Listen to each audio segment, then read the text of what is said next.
I can't think of a more appropriate segment than this next one, given we've just wrapped up a very divisive election after what seemed like a very lengthy election season. The ability to mediate conflicts, whether between family, in public spaces, or in the workplace, is a handy skill. Hostage negotiator and mediator Sean Collinson joins me. Okay, the minute I saw hostage negotiator, I said, we need you. Okay. You have had a front row seat to some really intense conflicts. You still do as a hostage negotiator, both on the streets and then in courtrooms. Do you just have a Zen personality? How are you successful at this? I think oftentimes just being able to, sometimes you have to read the room. And we have 2 ears for a reason and 1 mouth. So God wants us to listen a little bit more than we talk, right? So oftentimes as a crisis negotiator and dealing with whether it's in a divorce or dissolution situation is sometimes let people talk, let them be heard and give you the information. All right, I still think it's because you're Zen. All right, so you have 6 conflict resolution tips, and that talk and listen will come into this, I know. And we could use these in all different parts of our lives, but let's go with the first one is de-escalation is key. Tell me about that. So de-escalating, automatically, don't add fuel to the fire, right? When it's hot in the kitchen, the last thing you want to do is bring more fuel to the fire. You always want to be water. You want to be calm. And when you're calm, you're going to collect more information. And that works with your spouse, that works in relationships, the courtroom, and especially in an intense crisis negotiation situation. Does it mean can we step out for a couple of, even like for an hour or even a day and say to someone, I'm not water right now and I need to be. Is it okay to step back as we're de-escalating? It's definitely okay to say, right now is not a good time for me. Would it be okay if we discuss this later? And you need to stand your ground, set boundaries, and let people know that, you know what, I'm not avoiding. I would just like to deal with this at another time. Which would be handy to not having to deal with it at the Thanksgiving table.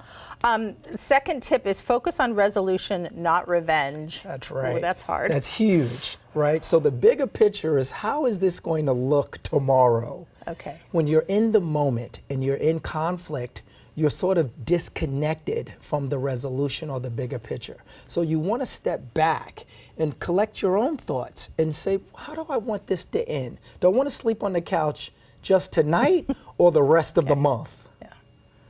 So, so that whole point you said is, how do I want this to look tomorrow? And sometimes that feeling of revenge, wanting to get that last dig in, can really hurt though, break us down. It can. So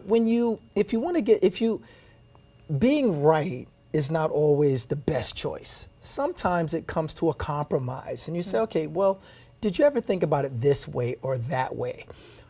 Even in a crisis negotiation, when we're called out to a big situation and someone is steadfast, they're going to commit or they're going to carry the act out.